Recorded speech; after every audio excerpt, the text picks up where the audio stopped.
Welcome in, Hoof listeners. Welcome to this bizarre Friday. Crazy stuff going on. The Buffalo Bills are going to head to Tennessee. It is not going to be on Sunday, but they are headed on the road to take on the Titans at Nissan Stadium. It'll be the third time the Bills play the Titans under Sean McDermott, with Buffalo winning the prior two matchups. The Bills won 14-7 last season. We remember that with Marcus Mariota, but this is definitely not the same team as the Bills faced last season. They're a lot better. This team is in the championship game, and they got a new quarterback. We're very familiar with him, and we're going to dive into that. And also, we're going to get into a lot of COVID talk tonight. This is such bizarre times. You know, have you guys ever seen anything like this in football? No. And this fits right in line with 2020 in general. I mean, every sacred thing that you thought you knew or thought you had has been tainted. Football is now tainted. It's wild. You know, there's a lot of talk this week about forfeiting a game and what happens if we add 2 weeks to the end of the schedule. I mean, it's wild what's going on right now. The advantages of moving games and moving bye weeks and how that affects teams that aren't even, you know, dealing with an outbreak but are playing teams with an outbreak. It's wild stuff right now, and the NFL is doing the best they can at this point. But, you know, at least we still have football. That's what we got to focus on. That's, you know, everybody's healthy. Nobody has gotten hospitalized, at least as far as we know, in the NFL or related to the NFL. So lucky we're good there, and there's still football being played.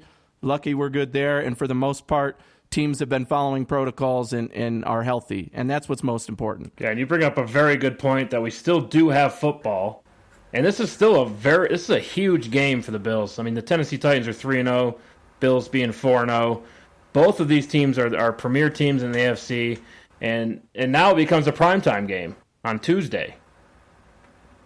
Yeah, I mean, and I wanted to back up just a second, because is the NFL really doing everything in their power to make this, you know, palpable for both sides, meaning union, which is the NFL Players Union, and then, you know, the league? You know, I really do think in most cases they always side with what, you know, the 32 owners think rather than, you know, bargaining with the unit. So I don't know, man. I mean, when you talk about safety, that should always come first. And we've seen time and time again throughout NFL history, player safety is not always at the top of the agenda. And what's at the top of the agenda is, unfortunately, making money. So, you know, they didn't want to lose any TV revenue. So they could have forfeited the game. I mean, we heard all day that there was going to be severe penalty or severe sanctions coming for this Tennessee Titans team for what they did. And the fact that you're basically helping them, you gave them a bye last week, that's understandable. But this week, you postpone the game till Tuesday. I mean, there's two sides to be had. I mean, you know, you have to put a couple hats on to kind of sort it all out. But from a fan's perspective, from a player's perspective, it definitely sides with the league, and it almost sounds like, you know, they're siding with the Tennessee Titans. Yeah, you know? I would not want a forfeit. If it could be avoided, I would prefer it to be avoided. If they can make the Tuesday game work, I am all for that.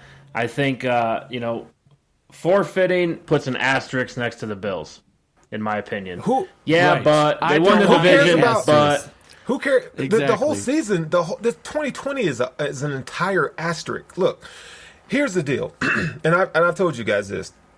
I've seen, you know, Pop Warner teams sanction harder than the Tennessee Titans, right? Well, we don't know what the NFL. We don't know what the NFL is going to do yet. What They're are they still gonna... looking into it. They haven't officially made a ruling. We've heard the leaks and everything about them breaking rules, breaking protocol. The NFL has said they're going to crack down hard.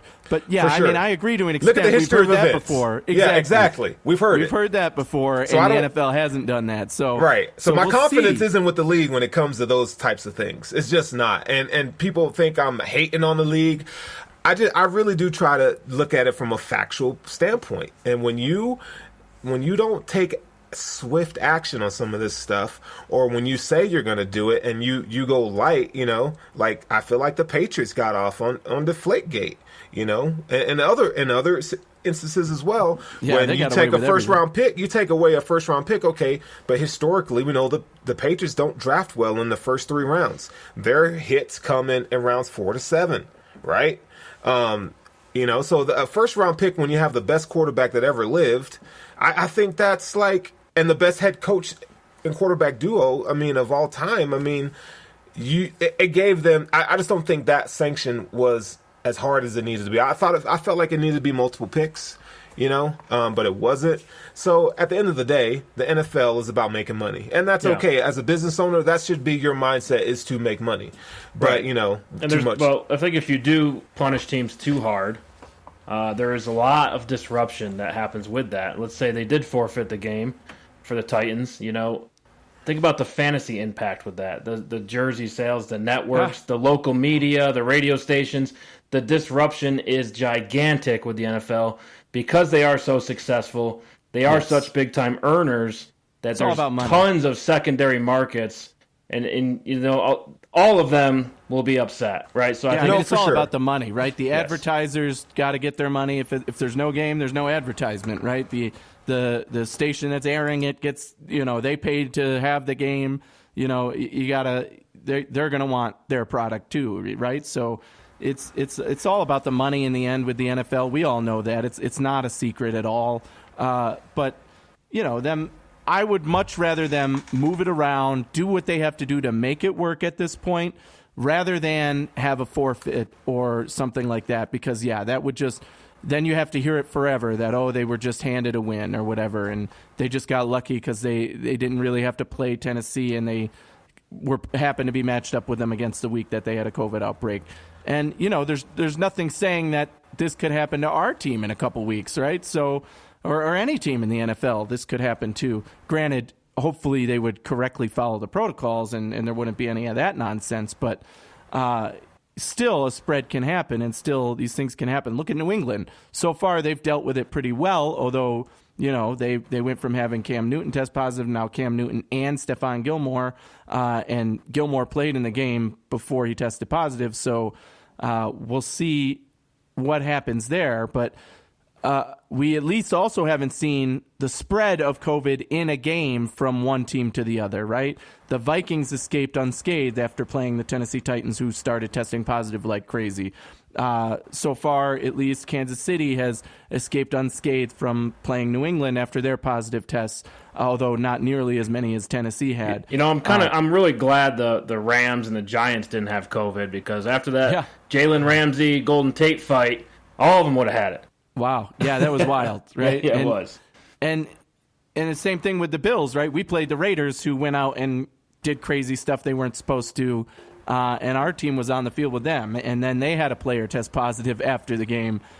So luckily we have not, that we've heard anyway, had a player test positive yet. So hopefully that means that playing in the games, because it's outside, because they're taking precautions, because they're all tested, it's not being spread in the games, which is a good sign so far, for sure. Yes. And again, I'd much rather them move the schedule around, play the game, than deal with a forfeit or adding 2 weeks at the end of the season. Because then ultimately the problem with moving to the end of the season is, if I'm the Pittsburgh Steelers, say, and I don't have another game moved, but the Bills have to play a game at the end of the season, and then the Bills have to play the Steelers in the playoffs round 1, then the Steelers have had 2 extra weeks of bye week that the Bills haven't, right, to prepare for that game. So either way, it's going to be unfair. I'd much rather have it be fair when the playoffs start than fair right now, in this next week where, sure, because of moving the Kansas City game to a Sunday from a Thursday, that means they will get 2 extra days to prepare for Buffalo that we don't get.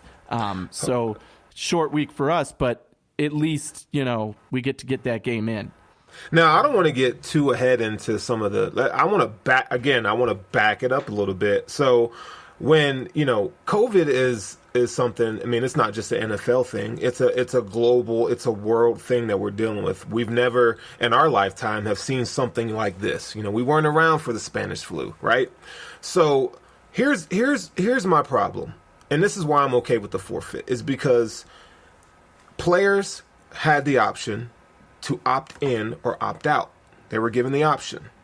If you opt in, there were rules that players and coaches had to abide by, right? When you break those rules, for whatever reason you broke them, I mean, it goes to the NFL has footage of the Tennessee Titans players in the facility not wearing masks. So you know the rules, but you're not following the rules. And now you're taking COVID, whichever side of the political spectrum you're on, the common factor is we're dealing with a deadly virus that has taken lives. I don't care if it's one life. I don't care if it's 300,000 lives. One life is important. And people have this idea that, well, because they're NFL players, they're in the best shape. Well, some of these guys come in with pre-existing conditions. They all have families and so forth. So when, as coaches, or as an organization, you don't put the safety of your players first or your organization first, that's where I come in and say, you know what? I'm okay if they were forced to forfeit, because if you break the rules, they have cameras in facilities, they have trackers and so forth.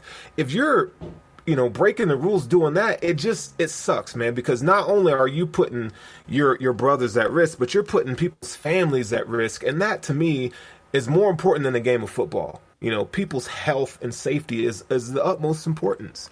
And so that's why I feel like, if you made the Titans forfeit, I'm okay with that. Even though it's a win for the Bills or whatever, you broke the rules. A severe consequence needs to be taking place because of that. You can't stop COVID, but you can't just walk around and just feel like you're invincible and you can do what you want to do. Yeah, and I think it's what's interesting, and Anthony, correct me if I'm wrong on this, but in many instances, these players that are tested positive have no symptoms. Yes. So it's extremely hard to change your lifestyle instantly, right? We know this from our daily lives, anything from losing weight to trying to work out or, things of that nature. It doesn't just happen in one day. And I think being forced to live in a totally different way of life in the facility that you're used to living, the way you were living last year, it's extremely difficult. It's mid-football season. Your team's good. You don't want to stop playing. So I think it's extremely difficult to do that. There needs to be accountability along the way. So I do agree with everything you said, Sterling. Yeah, I just think it's extremely a difficult thing to do. Everyone has to be committed from the top down. Right, and you're bringing in the real-world perspective of this, Sterling, and I think that's a legitimate concern here, right? Just as the people protesting wearing masks in public, right? They don't understand that it's not about you and your rights. It's about if you might be contagious and be asymptomatic, that you could spread it to other people around you. And it's about that concern that is not your own right to choose to get somebody else sick, right? So that's why we have things like mask mandates in a lot of the states, and the states that don't have them are struggling because that's how this virus spreads. And, seeing a team like Tennessee break those rules and have an outbreak and then be shocked about it, I think that parallels what's happening in our government right now, too, regardless of what side of the political spectrum you're on. Trump has spoken against mask mandates and, clearly thwarted a lot of the rules. And now what's happening? He himself got COVID. The people around him got COVID. His announcement of the Supreme Court justice turned into a super spreader event. That's exactly what's happening in the NFL because this is our world now. When you don't follow the rules, when you don't follow what the scientists, what the experts are telling you, you're going to get sick. You're going to cause an outbreak.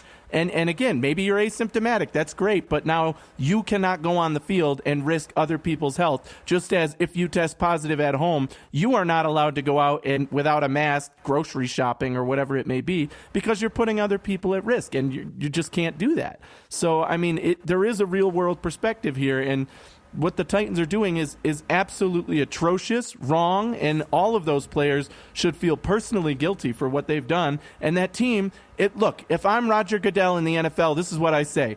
Hi, Mike Vrabel. You're suspended for a season. Goodbye. Get the hell out of here. You're essentially fired for the year. You don't want to follow our protocols. You don't want to take this seriously. You're putting us all at risk. Everybody here wants to get a paycheck. Everybody here wants to play football. Our fans want to see this product. You put everything at risk. You are fired for the year. You're suspended. Goodbye. You did not have control of the team. Ultimately, the buck stops with you. Same thing with the GM if he had anything to do with it. Great. Whoever knew, you are suspended for the year. Goodbye. The players should be fined. And I'm not talking about $100,000 or something that they can afford. 50% of your salary, gone. You are fined. You chose to break the rules. 50% of your salary is now donated to COVID relief efforts. Thank you. Because you chose to put other people at risk. And then you have to find the team. You're taking away draft picks. I'm taking away your first-round draft pick. I'm taking away your third-round draft pick. And that's just the initial things. Again, the NFL is saying, oh, we're going to come down hard. We'll see what hard is to them. But to me, that's what's hard. You tell that coach, you put it on him, you're done for the year. You tell those players you're fined a significant amount for the decisions you made. Then you tell, the organization too. We're sending a message through you. You chose to be that guy who didn't want to follow the rules and put us all at risk. Well, and Anthony, think about this. There's like I said, there's two sides to it, right? It was proposed before the season started that the NFL could do a bubble system, right? Like the NBA did, where players from Thursday to Sunday, they're in a bubble. And it comes down to, and I put the blame on both the union, players union, and also the NFL for, look, man, you have bargaining unit. I mean, you have to give and take and so forth. But, sometimes I feel like in this situation that, players' health and safety and the severity of what we were dealing with in context wasn't held in high regard, because at some point both sides have to go, you know what, this is unprecedented times for you as players, and it's unprecedented times for us as owners. We have to put our biases aside and put our anger and you're not doing this for me, you're not doing this for me, and come together so that everybody can get the best product. Because if you're on the same page, you make the most money. Here's what Dr. Alan Sills said. He goes, our protocols are better than a bubble. That's what the NFL believes. They believe that their protocols are better than a bubble. So the league attitude is, if you follow our protocols, you'll be fine. But if you don't follow them, and you're not fine, you're sick, that means you broke protocols. And I'm like, hold on, that's really, on a very one side of the spectrum. It certainly shouldn't come down like that, because if you're following protocols, you should have more of a New England Patriots scenario than a Tennessee Titans, right? You do have players who test positive. It's going to happen regardless. It's a deadly virus spreading around the world. But you contain that. You follow protocol. You know who was exposed. You test them every day. And you only have 2 players that end up being tested positive, and everything else is fine. But when you break protocols, when you break the rules like the Tennessee Titans have, you end up with a super spreader event that screws up the whole schedule and everything else. And again, the issue comes down to the Tennessee Titans themselves making that decision. Now, I will put blame on the NFL. We know that they sent out letters and they've had conversations behind the scenes, but they should have come out week 1 and said, here's the deal. Here's our very strict protocols to the public, I'm saying. Here's what the rules that we're following. Here's how we're going to keep players safe. And if the rules are broken, here are the consequences on day 1. So everybody knew, if your facilities don't follow the rules, here's what's going to happen. You're going to lose a first-round pick, period. Yep, if you're found breaking the rules, not even if you have an outbreak. If you're not using the tracers right, if you meet when you're not supposed to, if you're not wearing masks, whatever it may be, bam, you lose a first-round draft pick. If you personally will also get fined, right? Whatever it may be. I like the 50% rule. Oh, yeah, you want to not wear a mask? You want to break protocol? Great. 50% of your salary is now donated to COVID relief funds. And that's that, right? But they didn't do that. So now they're stuck in a situation where they're making it up on the fly, and it's after the fact. And whenever you have rules or punishment that comes down after the fact, you don't know where to start, right? It's like, oh, okay, well, they're the first ones to do this. Do we come down hard? Do we not? They knew the rules just as well as everybody else. And I wish that the players had the freedom to come out and say what they really want to say, because I'm sure that they would talk to these Tennessee players in some sort of way, if you know what I mean, because they're certainly not happy that these guys made this decision and broke those rules, because they're all following the rules. Like Eric said, this is not an easy thing to do for any of us in real life. And these NFL players must take it seriously because they're exposing other people. If absolutely any of us I agree. break the rules and go into work, we're putting our colleagues at risk. We can't do that, So let's go through the Tennessee timeline here. They are the opponent this week, the Tennessee Titans. They are the one who is disrupting the league right now. Multiple teams have been disrupted because of the Tennessee Titans break of protocol. So let's just kind of go back here. This is from the Tennessean.com. Little timeline. Thursday, September 24th, the Titans signed Greg Mabin to their practice squad. I'm sorry, he got signed the 21st. 3 days later, the 24th, he tested positive for COVID. Mike Vrabel said he was quarantined. The individuals in close contact were retested, went through protocol, so we're all good there, right? That was the a first Saturday. case. First case, that was on a Thursday. Thursday was when he got diagnosed. Saturday, they were checked and cleared for the game on Sunday against the Vikings, right? Right. So then Saturday, 9/26, the Titans outside linebackers coach tests positive. See his name, Shane Bowen. He's the first person in the facility to be tested positive. So then you have a game Sunday. Titans beat the Vikings 31-30. Okay, Monday, Vrabel announces Bowen's test results that he was positive. He did not travel with the team that Sunday with the Vikings. So then on Tuesday, 9/29, they have 8 positive tests, and that's a full-blown outbreak. I mean, Anthony's the scientist of the group. You could say that, yes, it's spread a lot. Right. So, and they at least haven't released details to us about if they were able to contact trace and see how that spreading event happened, right? Maybe those guys were all sitting at a table together for lunch or something, Yeah, and it could have been something as simple as that, because we do know now that the players' names have been released. It's not like a position group. It's not like, five of the 8 linemen personnel were sitting together. 5 of the 8 personnel were coaches. Right. 3 so, players. I mean, and that alone, having 8 tests positive when you just had a game 2 days ago, that means this virus was in their system when they were playing in that game or when the coaches were at that game. So that's when the concern definitely started, because, again, this virus has an incubation period where even if you're going to get symptoms, you don't have symptoms before you know you're sick, you're spreading the virus. And so, Yes. Luckily, again, none of the Minnesota players tested positive after that. Now, I'm not sure about the players. I know, contact tracing through like camera work, it takes hours and hours. I'm not sure about. I know on the field they do have tracers. I'm not sure about outside of the field, off the field. Yeah, in all of the facilities they have tracers. So everybody 24 hours a day they're being traced. Then basically when they're at the facility, yeah. So that's a good thing. That makes it easier for them. But then on Wednesday, September 30th, another player tests positive. Titans player, outside linebacker, Camille Carrera. So he tests positive. Vrabel again getting hammered by the media. Thursday, the very next day, 10-1, 2 more positive tests, and then that's when the game got postponed with the Steelers. That one was easy for the NFL. The Steelers and Titans had the same bye week, so they basically just gave them a week off and then moved their game to, I think it was week 8. Mm-hmm. So they're still set to play.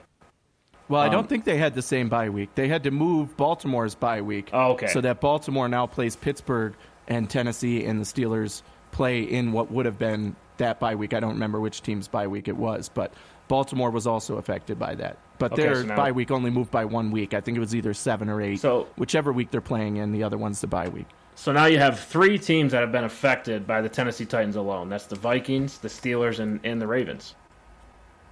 So on that Friday, October 2nd, 2 wide receivers test positive, and the game gets postponed until week 7 officially. I think it was Corey Davis was one. Not sure about Adam Humphries and Cam Batson. So Corey Davis actually came later. Yeah, he was one of the more recent ones. Yeah. Today's announcement. So then Saturday, October 3rd, 3 more positive tests, including Jeffrey Simmons. So you can clearly tell there's no protocol being. You're getting players that test positive. Everyone's tested every day, right? So if you're getting multiple tests, every single day, you're not doing something right, correct? Exactly.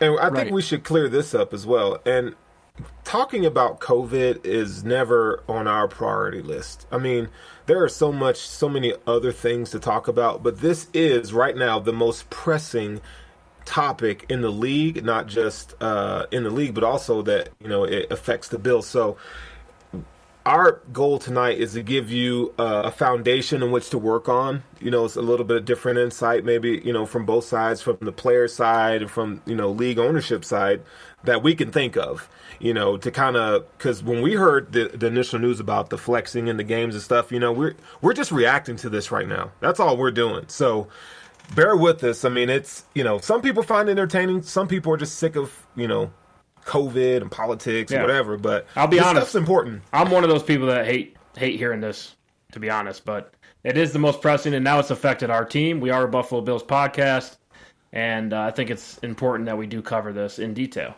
Absolutely. So then last Sunday, just to finish up the timeline, October 4th, 2 more positive tests, and that's when the NFL and the NFL Players Association investigate whether the Titans violated COVID-19 protocols. And then that next day, October 5th, there was no positive tests. And then, obviously, the investigation's ongoing. Tuesday, just this past week, no positive tests. Again, the team facility could reopen, and it reopened Wednesday. Well, it was going to reopen Wednesday. Wednesday, but then it couldn't because they had another positive test. So by Tuesday, as Bills fans, we were thinking, okay, they've had 2 days with no positive tests. We're going to have a game Sunday. We don't know what it's going to look like yet because these players have to test again and who's going to be out and who's going to be in, but we'll at least have a game. But come Wednesday morning, when we all woke up, that had all changed again because they had another positive test and the facility was not allowed to reopen. So these guys still have not practiced, and we knew this was going to be up in the air. So, yeah, and that brought us to the news today, right? So on Wednesday, actually, they had one confirmed case, one inconclusive case. That inconclusive case was confirmed today, and then another case was announced today, and that was Corey Davis, their other receiver. So, it's definitely, now that they have another positive test today, again, you can't even open the facility until you have 2 days of no positive tests. So this is when the NFL said, okay, now we actually have to do something about this. And so look at it this way. So if the calculations are correct, you've had 13 players now are on the COVID list for the Titans and 9 staff, right? Right. So that's 22 players, okay? Now, it also came out this week that the Titans were, some of the Titans players were practicing or working out at a local high school. Okay. Now there's video, and we saw the photos of them working out, knowingly that they were supposed to be quarantining or away from the team facility and doing, keep it protocol or whatever. They decided not to do that. Now, certainly Roger not allowed Saffold, to gather. Right. Roger Saffold tweeted this. This is what he said. He says, guys just don't work out for fun. This is their livelihood, their family, their opportunity. Say what you want, but I'm standing up for my team always. So basically, he's not denying the fact that players got together and did their thing and worked out, or whatever you want to call it, a practice or whatever. Now, from a player standpoint, I get it. But at the same time, the context and what we're dealing with, this is COVID, a serious thing. So that to me it just says F you NFL and your protocol, but we're going to do what we got to do. And that's my problem when it all comes down to it, man. It's like everybody has to be on the same page, because if you have, Joe Schmo over here doing his own thing, then you can't get to the destination on time, right? So now we have to do all this extra stuff. Now the biggest Bills game in 25 years, that was going to be that Thursday night game, is going to be played on a Sunday at who the hell knows what time. It could be a morning game. It could be an afternoon game. But the nostalgia of Bills Mafia, whether they're in the stands or not, for that game is just, we since it came out, we all have been planning on that game. Like, that was our big thing. And so now, because people can't follow protocol, it's like, it affects, you see how it affects everybody in the long run? It affects everybody. So, This whole thing, man, is disheartening, honestly. From both sides, man. It sucks. Now, you're going to have the Tennessee Titans on Tuesday. They're going to be without 4 defensive starters and 3 offensive starters. So, I mean, that's huge. I mean, yeah, the Bills can hopefully take advantage of that, but damn, like, you ain't got to do all that. So now you got to play. So now that's even if players don't test positive tomorrow or the next day. So let's say they do test positive, Anthony. Answer this question.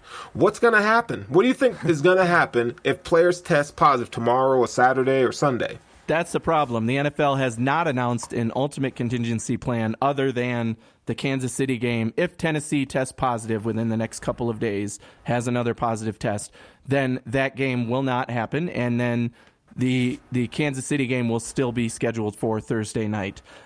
So we don't know what happens to that Tennessee game at that point. Do they end up adding it to the end of the schedule? Do they end up making them forfeit? I mean, they haven't announced anything beyond this is what we're going with now, and they're holding their breath because clearly we've already shown that the Tennessee attitude has led to this every day getting a new case, and what they did had consequences, and now they're facing that, but it's coming down on all of us. Like you said, Sterling, us Bills fans are now up in the air about these games, and we might have our biggest game move back to a Sunday instead of prime time on Thursday. And that team that we're playing, Kansas City, would have 2 extra days to prepare for that game that we don't, and we would have 2 days less to rest. Well, not to mention the amount of time the Titans have had to prepare for the Bills. Yes. Absolutely. So really, they're not. You can argue they're not in the facility. So. Yeah, but you got your iPad at home. You can watch film all day long. They're going to be extra prepared. I mean, mentally for the Bills. And the fact so it seems like the Bills are losing this.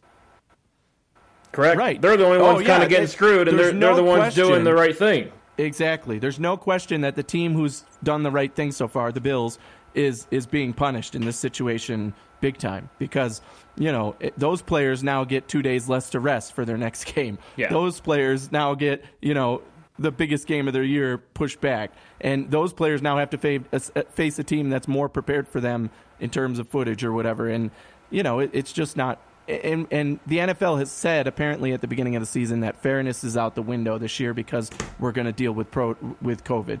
But they still have to. Again, the punishments they give Tennessee have to be strong. These guys made the decision. The fact that what Sterling brought up, the fact that they met outside of team facilities, and when they knew that they had COVID cases, when they should have been quarantining and not meeting at all. So what if they want to work out or whatever, and that's what they do? That's great, but we're in COVID times. You don't get to decide what you do and who you meet with.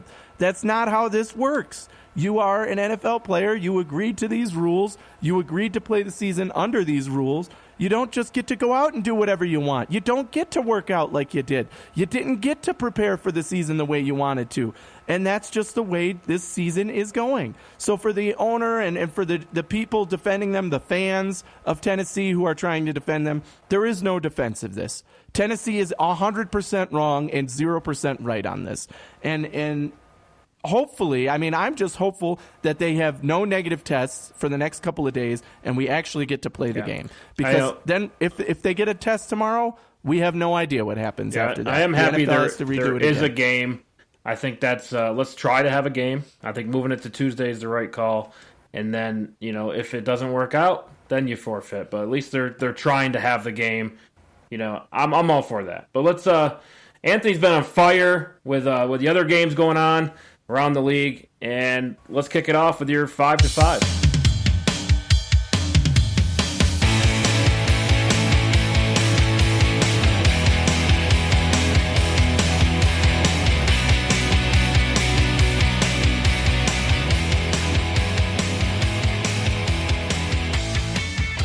Great. Yeah, as you mentioned, I have been on fire all year. I started the year 3-2. My big bets hit.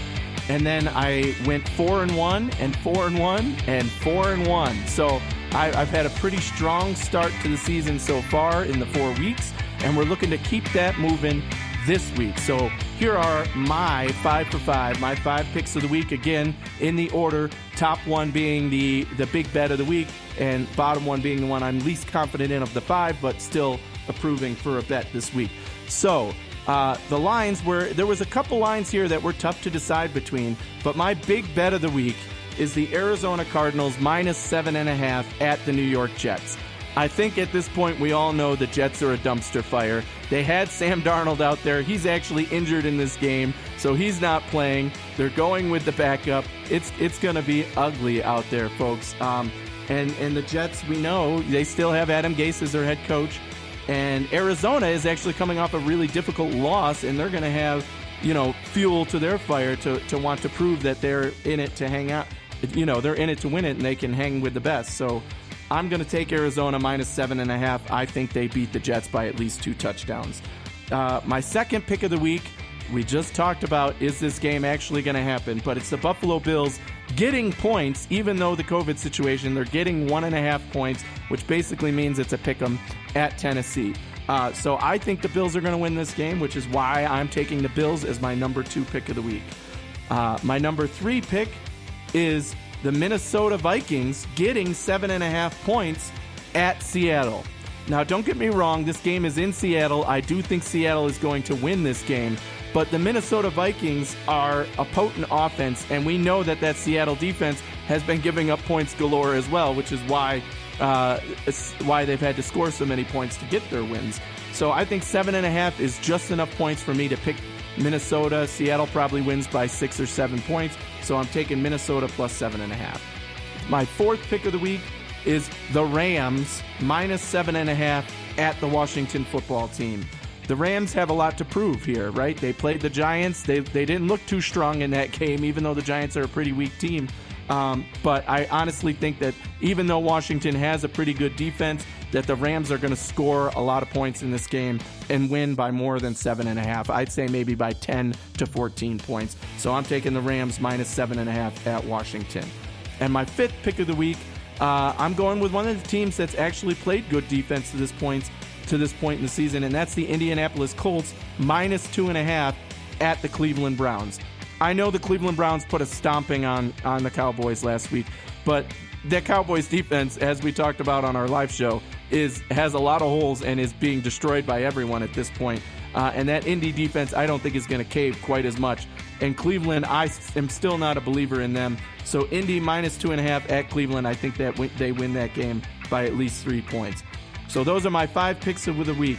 Arizona minus 7.5 at the Jets. That's my big bet of the week. The Bills plus 1.5 at Tennessee. The Minnesota Vikings plus 7.5 at Seattle. The Rams minus 7.5 at Washington. And Indy minus 2.5 at Cleveland. Let's keep this streak going. Yeah, and if you're listening to Anthony Romeo, it'd be a good idea to do what he's doing right now. What is it, something like 11 in a row, Anthony? Last week, yeah, I on Tally's site, I was the number 1 in the country with my picks with 11 straight correct picks. Yeah, straight 11 up. straight, so yeah. that's pretty good. Killing I it, think the yeah. next person was 7. So yeah, that was pretty good. I've also been, one of the only people to get all 3 right against, the spread, over under, and who wins the game multiple times this week. So yeah, I've been on fire, man. Let's keep it going. Yeah, the picks are hitting. So that's no longer insider information. We are sharing it with the listeners. Yeah. So now the secret is out. Anthony knows what he's talking about when it comes to that. But we do have a game this week. It's still scheduled. With a win against Tennessee, the Bills will improve to 5-0 for the first time since 1991. It'll also be the first 5-game winning streak for Buffalo since 2004. Josh Allen's played the Tennessee Titans twice. He's led the Bills to 2 victories over the Tennessee. And, he's been 23 of 32, 219 yards, 2 touchdowns, and that 1 pick. That was the last time they played. The Tennessee Titans are not the same team, though. I think they're still the same kind of style. What do you guys think about their defense? Let's start there. Well, this is a 3-4 defense, okay? And when you look at the roster, I mean, let's just play a game here called Name That Titan. Jayon Brown is a good linebacker. Rashaan Evans out of Alabama. Harold Landry. Kevin Byard's one of the best free safeties in the game. You got Jadeveon Clowney. I mean, he's great at stopping the run, athletic. You can use him as a chess piece.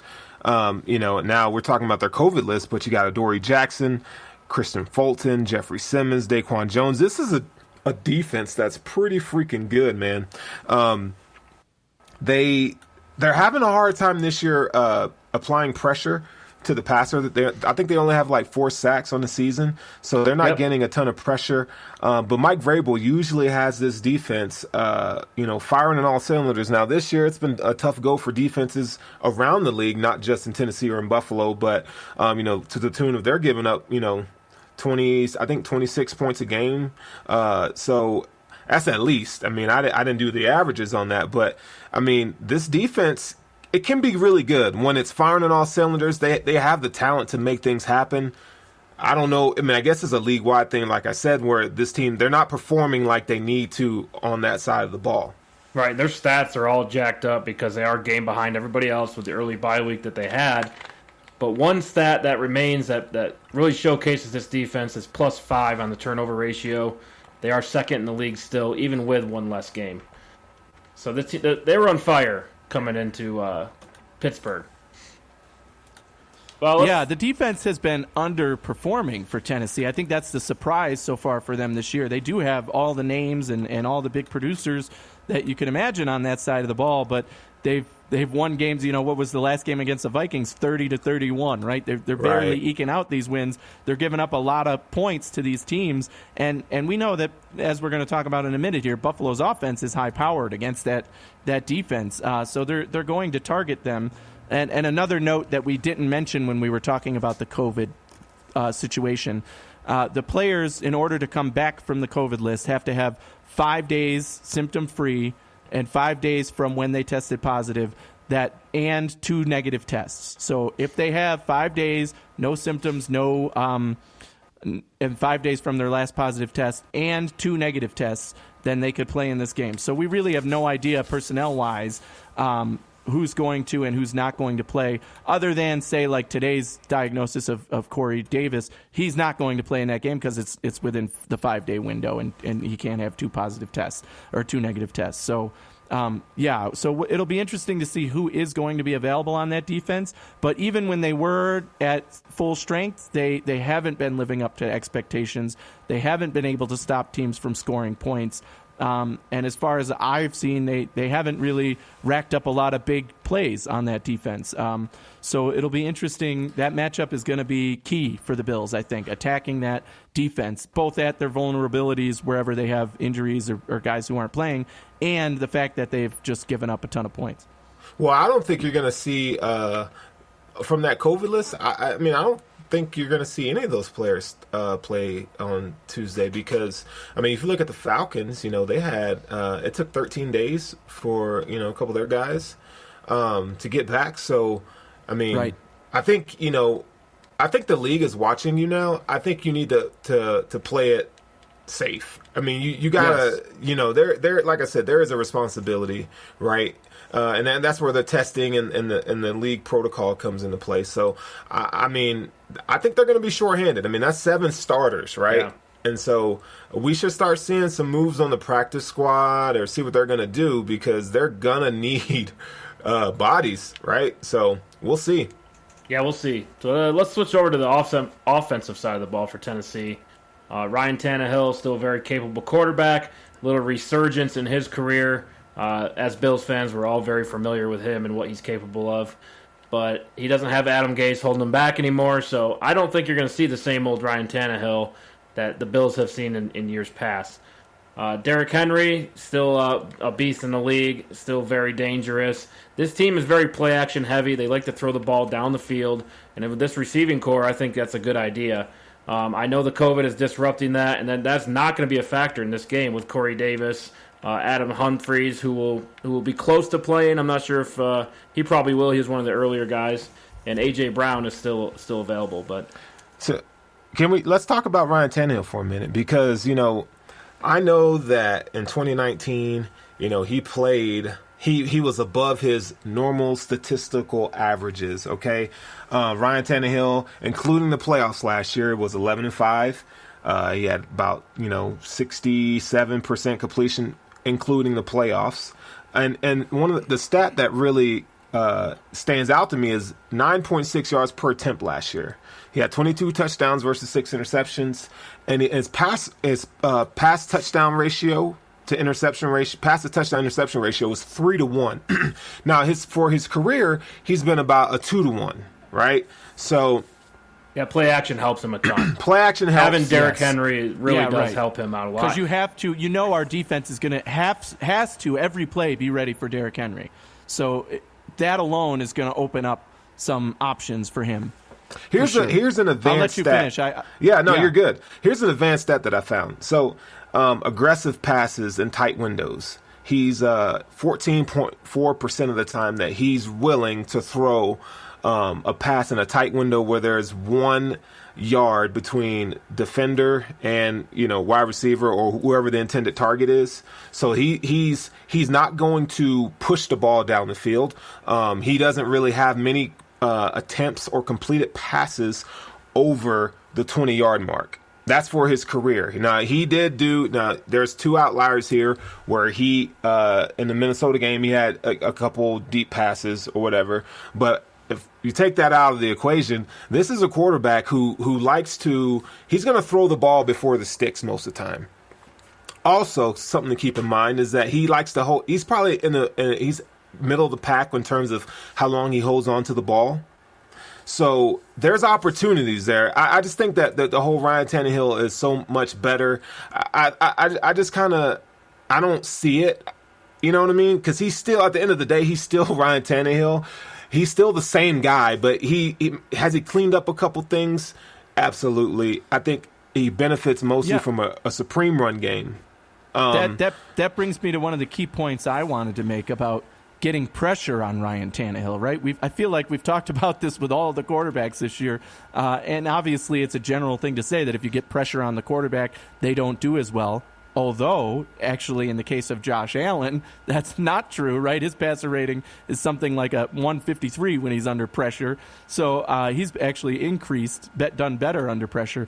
But Tannehill is one of the bottom in the league in terms of how well he does under pressure. So if we can actually get to him and keep him under pressure before he's able to get the ball out, and we still have to be aware of the screen pass because, again, they're going to get the ball to Derrick Henry one way or another because he's a playmaker and he's a tough guy to bring down.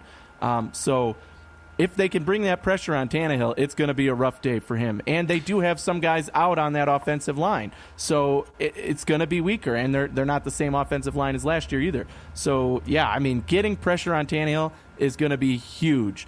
You have to be ready for the handoff, but get those guys to that quarterback, and the Bills will have a good day. Yeah, I think you're right there. You have to have Derrick Henry's got to beat you if they're going to win, right? And I think if you limit the passing game, you get pressure on Ryan Tannehill, you play the receivers tough. I mean, it's risky, but I think that's the strategy I would take because they are tearing up teams with that passing game. That play action is brutal, and I would let Derrick Henry maybe run a little bit. Well, and so if I'm the Bills looking at this matchup, I want to do tight man coverage on the wide receivers because we've noted that they're going to have a few of their starting wide receivers out. I want to see tight man coverage. You can disguise some of the zone looks and apply pressure. This is a Bills defensive line that is getting pressure on the quarterback. And we saw last week against the Raiders that they started to get home on some of those. So I think this is a game where you have a quarterback who likes to hold on to the ball a little bit. Derek Carr, we talked about, was one of those guys that likes to get rid of the ball quick.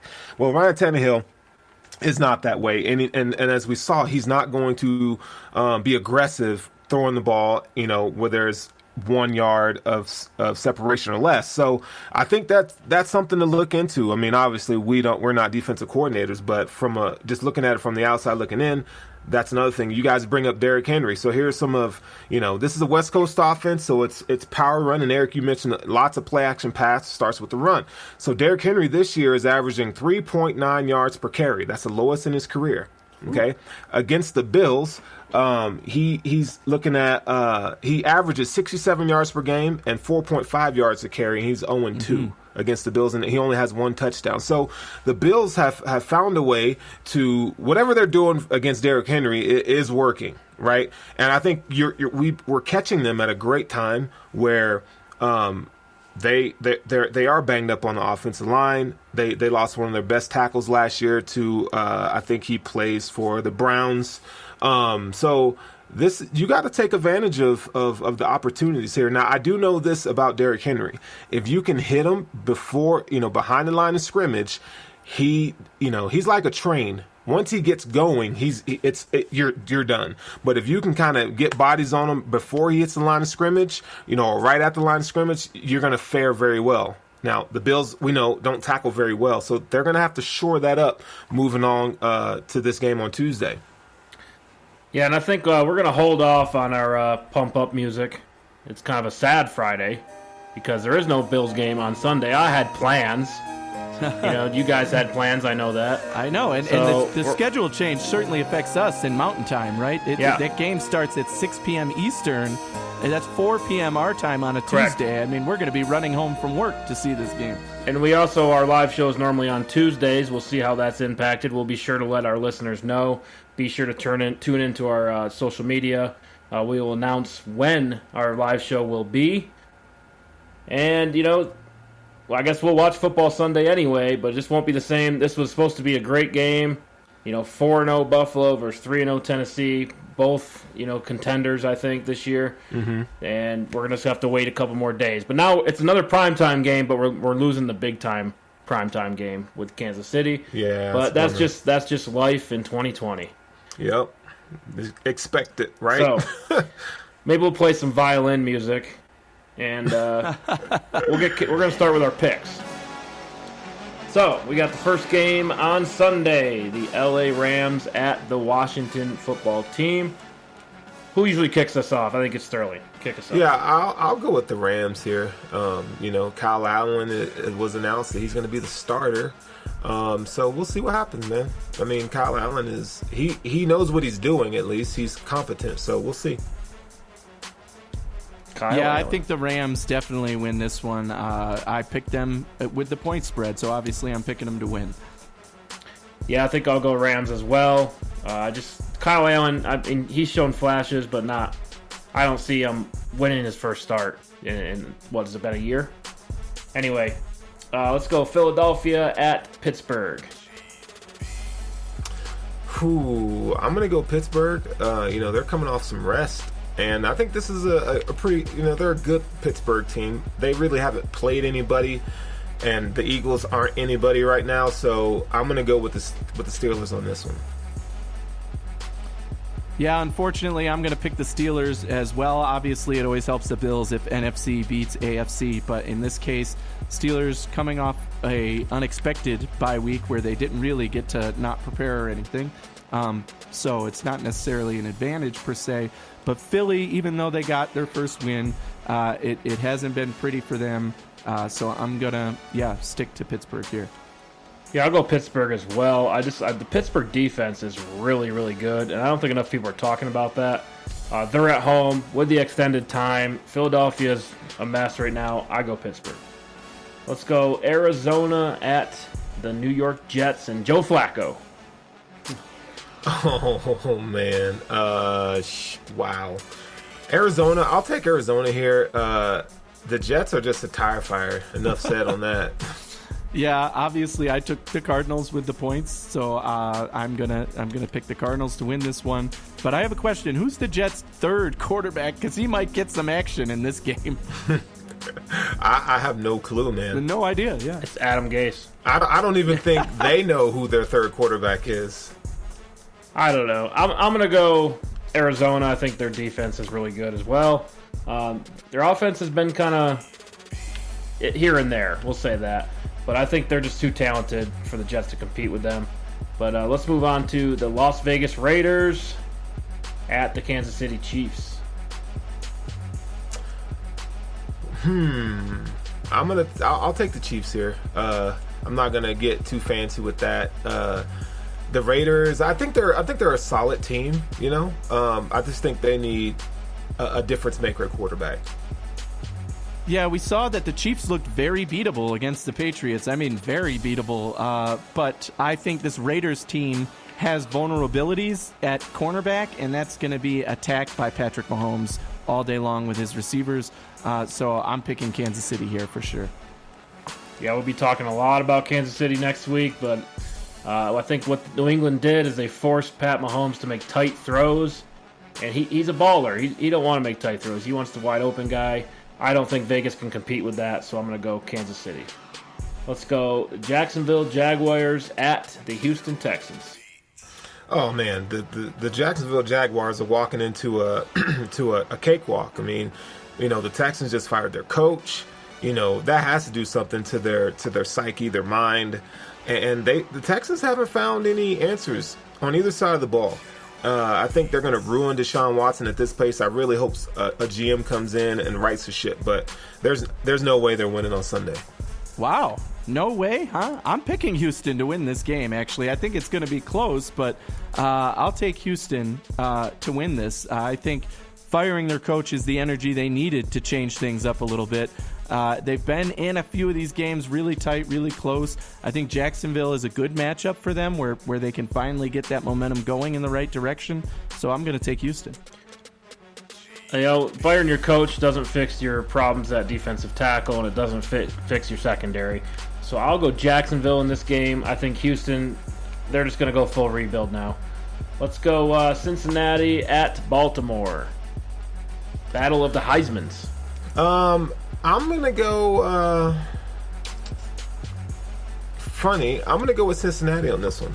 Wow. Just because I think that, now if I was putting money on it, I wouldn't go with Cincinnati. But I really do like what Burrow's doing. And I think the league is kind of figuring out Lamar Jackson in terms of his limitations as a passer. And I think that's huge because, he's not hitting passes down the field. And people are starting to talk about it. I always felt like he didn't throw the ball well outside the hashes or the, the numbers. He suffers there. So, but now it's, he's not hitting those throws down the field, and they really don't have a solid number one receiver. So, I'm not picking them this week. Wow.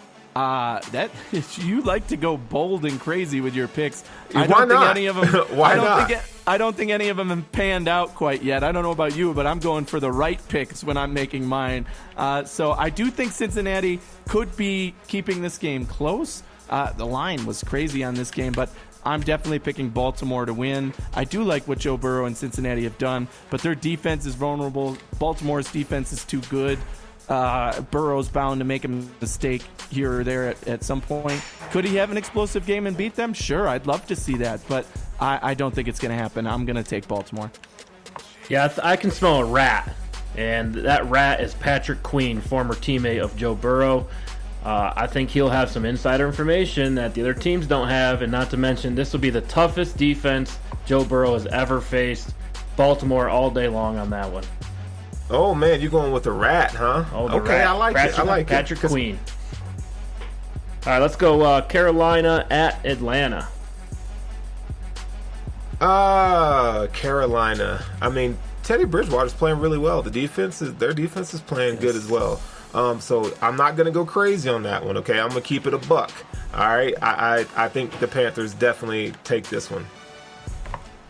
Yeah, this is going to be a great game this weekend. I've been high on Carolina all year. This was one of those games last week that I was like one of two people on Tally site in the country who picked this game, Carolina to win, and with the points and the over. So I got all three right in that game. I've been high on Carolina all year. I do like Teddy Bridgewater. I do like Robbie Anderson. But I think the Falcons are in desperation mode right now. They need a win badly, and they're going to pull out all the stops in this game. I'm going to pick the Falcons to win, but Carolina keeps it close. Yeah, I think that desperation, it is still early in the season for Atlanta, but if they lose this one, there's no more desperation. It's going to be tank or, it's done. Rebuild. So I'm going to go Atlanta in this one just because they're at home, and it is a division rival. They're close in geography, so I like Atlanta on that one. Let's go Miami at San Francisco. Would I be crazy if I thought the Dolphins can win this game? Just because of how banged up San Francisco is right now? I think, Fitzmagic could get hot again. And I don't think, if it comes down to a shootout, I don't think San Francisco has, the firepower to keep up. Yeah, I liked the spread here. I think Miami's getting 8.5, and I would bet Miami in this game if I were betting, which I am. So, but I do think San Francisco does find a way to eke out the win here, even though it's probably going to be closer than they like. They are at home. They are banged up, but they're getting a little bit healthier. I'm not sure yet, obviously, who's going to play in this game, but I still think San Francisco could beat them. But it wouldn't surprise me if Miami pulled out the upset. Yeah, I think I'm going to take Miami here because I thought they challenged Seattle pretty well, and I think they're going to carry that over to this week. And I think Seattle's a better team than San Francisco right now, and Miami's going to pull out the win here. Let's go New York Giants at the Dallas Cowboys. You know how I feel about the Cowboys. I hate them, so I'm going to pick the Giants. I just can't stand the Giants. Now, if I were a betting man, I'd probably pick the Cowboys. Their offense is actually really good. When is Zeke going to show up to the party? I'm still waiting on that. Well, he might show up for this game because the Giants' defense has not looked that great, although they did have a good game versus the Rams last week. I still think Dallas, after that loss, that horrible, embarrassing loss to the Cleveland Browns, they're going to come out on fire. They're going to stomp this Giants team.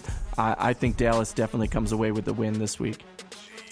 Yeah, I think that Dallas is just the superior team. They're talented, all across the board.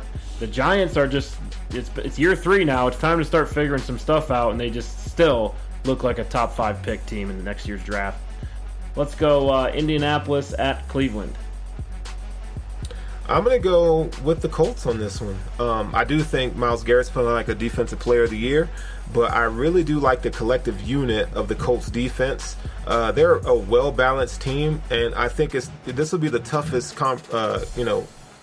well, is it? It probably is the toughest game that they've played thus far, meaning the Cleveland Browns. So I really do think that, Indy can get the win here. Yeah, obviously I talked about Indy versus Cleveland in my picks as well. I'm going Indy all the way here. I'm taking Cleveland at home. I don't think this is the same Cleveland team that we're used to. They're limiting Baker Mayfield, which I think you need to do to win, and they're letting their skill players take over the game, and they have a ton of skill players. So I'll take Cleveland at home. Let's go Denver at New England.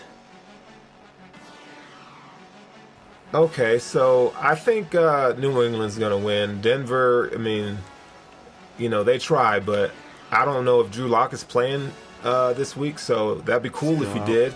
But I really do think the Patriots defense and Belichick, they're gonna get this W for sure. Yeah, Denver's dealt with a lot of injuries. Even if the Patriots are playing without Cam Newton, I think they can pull off the victory here. Denver just hasn't shown me enough yet. So unfortunately, I'm going to pick New England to win this game. Yeah, that's a tough one for sure, but definitely New England. Not sure of the availability of Cam Newton, like you said, but I don't think Denver has anything going for them, so I'll take New England at home. Sunday Night Football, let's go Minnesota at Seattle. Seattle. I think Seattle gets a W here. Yeah, I talked about this in my picks. I do like Minnesota to stay in this game, but I just think Seattle is a better team, and they're at home. I'm going to have to take Seattle to win it. Yeah, I'll go Seattle as well. Wouldn't be shocked if Minnesota pulled it out, but I think Seattle's just too talented. And Monday Night Football, let's go the LA Chargers and their new starting quarterback, Justin Herbert, at the New Orleans Saints. I'm going to go Drew Brees here. I think the rookie's playing well in Justin Herbert, but I think New Orleans is going to get their wits back and start to be the team that we all hoped that they would be this year. That so far they haven't shown that. So I really do think the Saints get it right. Yeah, I've been all on the Saints. I definitely think they're going to win this game. The Chargers have looked good. Herbert's looked pretty good in the time he's played, but their defense has given up a lot of points, and Herbert's going to be prone to making mistakes. That Saints defense is pretty good itself, so I'm picking the Saints here. Yeah, I agree. You do have a rookie running back for the Chargers, too.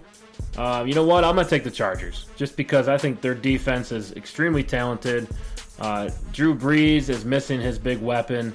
So I think I'll go Chargers here on a stunner. Wow. Okay. And that's why I don't gamble, Anthony. Right there. Eric, you really like Justin Herbert a lot, so I feel you on that. Dude, I don't know if you guys watched the game, but did you see some of those throws? Oh, he's dropping dimes for sure. Oh my he's dropping God. dimes. I mean, Wow. we watch Josh Allen all the time, Yeah. but I mean, some of those throws, Josh has probably made one similar, but man, it's jaw-dropping what he's doing. Right. For all the hype that surrounded Joe Burrow, Herbert's looked just as good to me in the games I've seen. So we'll see how that works out. He looks like he's going to yeah. be a long-term starter, in my opinion. Yes, he's going to go through some growing pains, but I think Herbert's there. He's going to be there 10 years. I could totally see that. And it's I just love being right in the draft. I was high on Justin Herbert. I had to second guess myself a few times because I found myself alone a lot of the times. But Yes, you did. yes, I did. But so we'll see. Time always tells. We'll see, right? Anyway, that is our show tonight. Appreciate everybody tuning in. Be sure to check out our social media at EF Brown Hoof. And what do you guys got for Twitter handles? Oh yeah, my Twitter handle Anthony is Romeo NY. Go ahead. Yeah, man. Yep. And then I am at Furrow Sterling. So we are always on Twitter. That's our place. Yeah. Be sure to tune in. We'll let you know. Our show, normally our live show is live stream on Facebook, YouTube, on other major platforms on Tuesdays. But there's a Bills game now during our time slot, so there will be some changes likely, but we'll let you know for sure. And we out. Bills.